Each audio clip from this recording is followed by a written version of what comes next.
మనిషి అనేవాడు తన కృషి చేస్తూనే ఉండాలి. తన ప్రయత్నం మాత్రం ఏమాత్రం ఆపాదు, చివరి శ్వాస వరకు కూడా. మన మహాభారత రామాయణాలు కూడా ఇవే సుస్పష్టంగా చెప్పాయి. పాండవుల కౌరవ యుద్ధాలలో కూడా చూసుకోండి, ఎవరు కృషి వాళ్ళు చేశారు. తర్వాత ఫలితం అనేది తర్వాత విషయం వేరే.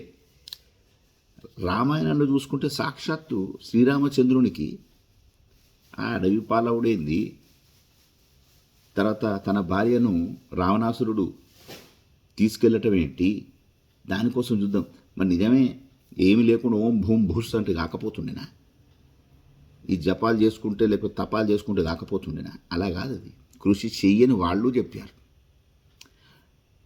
ఆశ్చర్యం అవుతుంటుంది, మనిషి ఇన్ని విని ఇన్ని చేసిన తర్వాత కూడా ఏమాత్రం కూడా కృషి లేకుండా భాగ్యలక్ష్మి బంపడ్రా, లాటరీ తగలాలనో లేకపోతే ఏం లేకుండా ప్రభుత్వ ఉచిత పథకాలతో బతకాలని.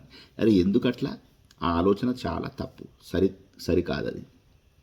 మనిషి గెలుస్తేనేమో పురుషార్థం అంటాడు, నిజంగా అతని యొక్క ప్రయత్నంలో ఓడిపోతేనేమో ప్రారంధం లేకపోతే వేదాంతాలు మిట్ట వేదాంతాలు చెప్తాడు.